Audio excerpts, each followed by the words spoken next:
আসসালামু আলাইকুম। শুরুতেই জানিয়ে দিব এখনকার গুরুত্বপূর্ণ সংবাদ শিরোনাম। পশ্চিমাদের কোষে থাপ্পড় ম্যাক্রোর, ফিলিস্তিনকে স্বীকৃতির ঘোষণা ফ্রান্সের। এবার কি ফ্রান্সের সাথেও সংঘাতে জড়াবে ইসরায়েল? ইসরায়েলের বিরুদ্ধে অবরোধ আরও কার্যকর করার প্রতিশ্রুতি হাউসিদের। ফিলিস্তিনকে স্বীকৃতি দেওয়ার ফ্রান্সের সিদ্ধান্তকে স্বাগত জানালেন ইউরোপীয় নেতারা। রাফা ও খান ইউনুসে হামাসের পাল্টা হামলা, বহু ইসরায়েলি সেনা নিহত ও আহত। ভয়াবহ বিপর্যয় ইসরায়েল, দিশেহারা বিশেষজ্ঞরা। ঐতিহাসিক সিদ্ধান্ত, গর্জে উঠল আরব বিশ্ব। শুনছিলেন সংবাদ শিরোনাম, এবার বিস্তারিত। তবে তার আগে অনুরোধ থাকবে ভিডিওতে একটি লাইক দিন এবং কোথায় থেকে আমাদের ভিডিওটি দেখছেন কমেন্টে জানিয়ে দিন। পশ্চিমাদের কোষে থাপ্পড় ম্যাক্রোর, ফিলিস্তিনকে স্বীকৃতির ঘোষণা ফ্রান্সের। গাজায় গণহত্যা চলছে, যারা এখনো বেঁচে আছেন তাদের জীবন নিয়েও যেন তামাশায় মেতেছে দখলদার ইসরায়েল। এত বর্বরতার পরও মানবাধিকার নিয়ে সবচেয়ে বেশি কথা বলা পশ্চিমারা আজ নিঃশব্দ দর্শক। এরই মধ্যে নির্যাতিত ফিলিস্তিনিদের পাশে দাঁড়িয়ে সবচেয়ে বড় ঘোষণাটি দিলেন ফ্রান্সের প্রেসিডেন্ট ইমানুয়েল ম্যাক্রো। শান্তি প্রতিষ্ঠার প্রতিশ্রুতি রক্ষায় গাজায় যুদ্ধবিরতির আহ্বান জানিয়ে তিনি বলেন, আগামী সেপ্টেম্বরে জাতিসংঘের সাধারণ পরিষদে ফিলিস্তিনকে স্বাধীন রাষ্ট্র হিসেবে স্বীকৃতি দেবে ফ্রান্স। এই সিদ্ধান্ত জানিয়ে ইতিমধ্যেই ফিলিস্তিনের প্রেসিডেন্টের কাছে একটি চিঠিও লিখেছেন ম্যাক্রো। ফরাসি প্রেসিডেন্টের এমন সিদ্ধান্তে যেন মাথায় আকাশ ভেঙে পড়েছে ইসরায়েলের ঘনিষ্ঠ মিত্র যুক্তরাষ্ট্রের। তারা রীতিমতোই সিদ্ধান্তের তীব্র বিরোধিতা করেছে। ইসরায়েলি প্রধানমন্ত্রী বেনিয়ামিন নেতানিয়াহু বলেছেন, 2023 সালের 7 অক্টোবর ইসরায়েলে হামাসের হামলার পর এই পদক্ষেপ সন্ত্রাসকে পুরস্কৃত করছে। অন্যদিকে যুক্তরাষ্ট্রের পররাষ্ট্রমন্ত্রী মার্কো রুবিও ম্যাক্রোর পদক্ষেপকে বেপরোয়া সিদ্ধান্ত হিসেবে আখ্যা দিয়েছেন।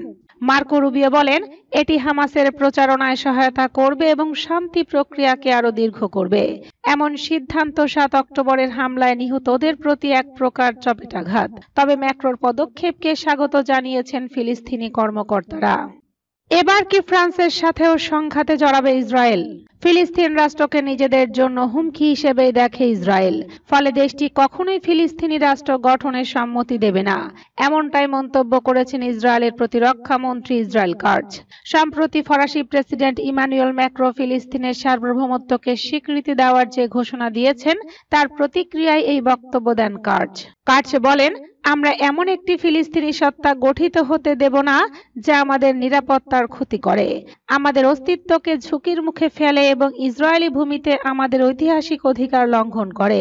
এই গুরুতর হুমকি প্রতিরোধে আমরা সকলে ঐক্যবদ্ধ। তিনি ফরাসি প্রেসিডেন্ট ম্যাক্রোর সিদ্ধান্তকে সন্ত্রাসবাদের কাছে লজ্জাজনক আত্মসমর্পণ বলে অভিহিত করেন। ইসরায়েলের বিরুদ্ধে অবরোধ আরও কার্যকর করার প্রতিশ্রুতি হাউসিদের। ইসরায়েলের বিরুদ্ধে অবরোধ আরও কার্যকর করার প্রতিশ্রুতি দিয়েছেন ইয়েমেনের আনসারুল্লাহ আন্দোলনের নেতা সৈয়দ আব্দুল মালিক বদরুদ্দিন আল হুতি। তিনি বলেন, ইসরায়েলের এইলাত বন্দর ও বেন গুরিয়ন বিমান বন্দরের উপর নিষেধাজ্ঞা অব্যাহত থাকবে। সেই অবরোধ আরও কার্যকর করার জন্য আমরা সব ধরনের প্রস্তুতি নিচ্ছি। এ সময় তিনি ইসরায়েলি আগ্রাসন, গাজায় চলমান গণহত্যা এবং মুসলিম বিশ্বের নিষ্ক্রিয়তা নিয়ে কঠোর ভাষায় প্রতিক্রিয়া জানিয়েছেন। একই সাথে তিনি সাম্প্রতিক আন্তর্জাতিক পরিস্থিতি ও মুসলিম জাতির সামনে দায়িত্ববোধের কথাও তুলে ধরেন। আব্দুল মালেক বলেন, এই মুহূর্তে ফিলিস্তিনিরা, বিশেষত নারী ও শিশুরা ভয়াবহ মানবিক বিপর্যয়ের মুখে। মার্কিন সমর্থন এবং আরব মুসলিম দেশগুলোর নীরবতার সুযোগে ইসরায়েল গাজায় গণহত্যা চালাচ্ছে। এই সপ্তাহটি ছিল সবচেয়ে ভয়াবহ। তারা ইচ্ছাকৃতভাবে গর্ভবতী নারীদের লক্ষ্যবস্তু করছে, যাতে এক গুলিতে 2টি প্রাণ হারায়।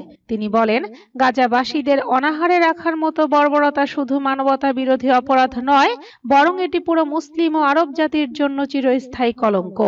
গাজার শিশুরা এখন অপুষ্টি ও অনাহারে ধুঁকছে, যা গোটা মানব জাতির জন্যই অপমানজনক। ফিলিস্তিনকে স্বীকৃতি দেওয়ার ফ্রান্সের সিদ্ধান্তকে স্বাগত জানালেন ইউরোপীয় নেতারা। ফিলিস্তিনকে স্বীকৃতি দেওয়ার বিষয়ে ফরাসি প্রেসিডেন্ট ইমানুয়েল ম্যাক্রোর ঘোষণাকে স্বাগত জানিয়েছেন ইউরোপীয় নেতারা। ফ্রান্স আনুষ্ঠানিকভাবে ফিলিস্তিনকে একটি রাষ্ট্র হিসেবে স্বীকৃতি দেবে। আইরিশ প্রধানমন্ত্রী সাইমন হ্যারিস বলেছেন, সেপ্টেম্বরে ফ্রান্স ফিলিস্তিনকে স্বীকৃতি দেবে বলে প্রেসিডেন্ট ম্যাক্রোর ঘোষণাকে আমি স্বাগত জানাই। তিনি বলেন, দ্বিরাষ্ট্র সমাধান বাস্তবায়নের ক্ষেত্রে এটি একটি গুরুত্বপূর্ণ অবদান, যা ইসরায়েলি এবং ফিলিস্তিনি উভয়ের জন্য শান্তি ও নিরাপত্তার একমাত্র স্থায়ী ভিত্তি প্রদান করে।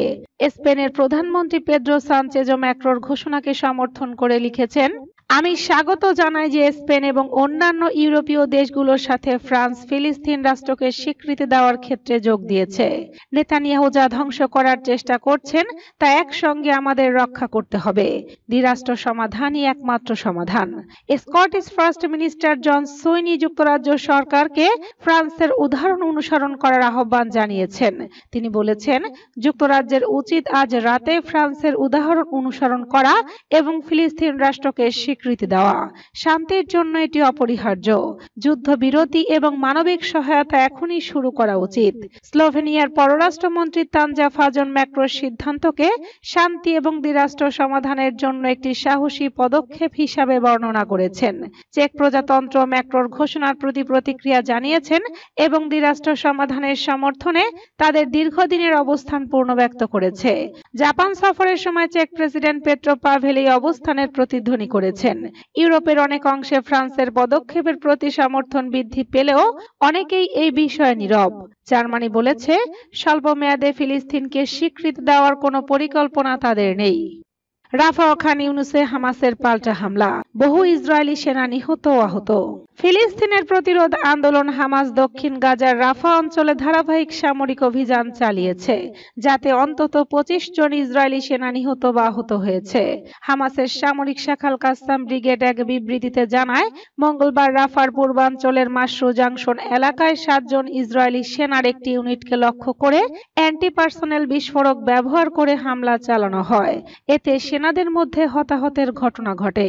পরবর্তীতে ইসরায়েলি হেলিকপ্টার ব্যবহার করে হতাহতদের সরিয়ে নেওয়া হয়।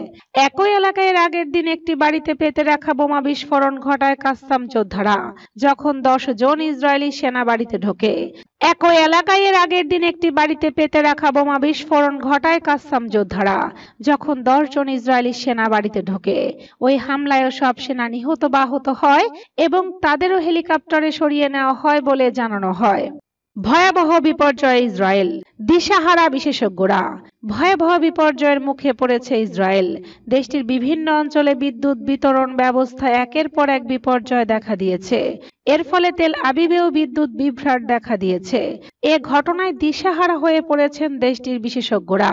দক্ষিণ ইসরায়েল এবং জেরুজালেম অঞ্চলে বিদ্যুৎ বিতরণ ব্যবস্থায় একের পর এক বিপর্যয় দেখা দিয়েছে। এ ঘটনার পর তেল আবিবেও গত সপ্তাহে বেশ কয়েকটি সন্দেহজনক ঘটনার দেখা মিলেছে। ইসরায়েলি গণমাধ্যম জানিয়েছে যে সম্প্রতি দক্ষিণ গভর্নরেট ও জেরুজালেমে বিদ্যুৎ বিতরণে একাধিক গোলযোগ দেখা দেওয়ার পর তেল আবিবেও একাধিক সন্দেহজনক ঘটনা ঘটেছে। ইসরায়েলে এসব ঘটনার সংখ্যা আকস্মিকভাবে বেড়ে গিয়েছে।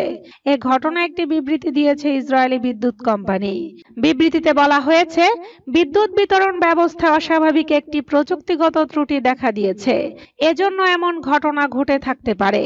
এতে আরো বলা হয়েছে, এই বিভ্রাটের ফলে শুধু লোডশেডিং নয়, বরং উচ্চ ভোল্টেজ বিদ্যুৎ সরঞ্জাম যেমন বিদ্যুৎ বিতরণ কেন্দ্র ও ট্রান্সফরমারে অস্বাভাবিক বিস্ফোরণ অগ্নিকাণ্ডের ঘটনাও ঘটেছে। গত 2 বছরে উচ্চ ভোল্টেজ ত্রুটির কারণে দখলকৃত অঞ্চলগুলোতে এয়ার কন্ডিশনিং সিস্টেম এবং লিথিয়াম ব্যাটারির মতো বৈদ্যুতিক সরঞ্জামে অসংখ্য বিস্ফোরণ এবং অগ্নিকাণ্ড ঘটেছে। ইসরায়েলি বিশেষজ্ঞরা এসব ঘটনাকে অজ্ঞাত উৎস বলে উল্লেখ করেছেন। তারা এর পেছনে এখনো পর্যন্ত প্রকৃত কারণ শনাক্ত করতে পারেননি। ঐতিহাসিক সিদ্ধান্ত, ফ্রান্সের ঘোষণায় গর্জে উঠল আরব বিশ্ব। সৌদি আরব ও উপসাগরীয় আরব রাষ্ট্রগুলো ফ্রান্সের প্রেসিডেন্ট ইমানুয়েল ম্যাক্রোর ফিলিস্তিন রাষ্ট্রকে স্বীকৃতি দেওয়ার ঘোষণাকে স্বাগত জানিয়েছে এবং অন্যান্য দেশকেও একই পদক্ষেপ নেওয়ার আহ্বান জানিয়েছে। সৌদি পররাষ্ট্র মন্ত্রণালয় এক বিবৃতিতে বলেছে, রাজ্য এই ঐতিহাসিক সিদ্ধান্তের প্রশংসা করে যা ফিলিস্তিনি জনগণের আত্মনিয়ন্ত্রণের অধিকার এবং তাদের স্বাধীন রাষ্ট্র প্রতিষ্ঠার আন্তর্জাতিক ঐক্যমত্যকে পূর্ণ নিশ্চিত করে। বিবৃতিতে আরো বলা হয় যে সব দেশ এখনো ফিলিস্তিন রাষ্ট্রকে স্বীকৃতি দেয়নি, তাদেরও এমন ইতিবাচক পদক্ষেপ নেওয়ার আহ্বান জানানো হচ্ছে। গাজায় চলমান যুদ্ধ বন্ধে ইসরায়েল ও হামাসের মধ্যে পরোক্ষ আলোচনায় গুরুত্বপূর্ণ মধ্যস্থতাকারী কাতার ও ফরাসি সিদ্ধান্তকে স্বাগত জানিয়েছে। কাতারের পররাষ্ট্র মন্ত্রণালয় এক বিবৃতিতে বলেছে, এই সিদ্ধান্ত ফিলিস্তিনি জনগণের বৈধ অধিকারের প্রতি গুরুত্বপূর্ণ সমর্থন এবং অঞ্চলে ন্যায্য ও ব্যাপক শান্তি প্রতিষ্ঠার সম্ভাবনাকে এগিয়ে নিতে সহায়তা করবে। কুয়েতের পররাষ্ট্র মন্ত্রণালয় একে গুরুত্বপূর্ণ পদক্ষেপ হিসেবে আখ্যা দিয়ে প্রশংসা করেছে।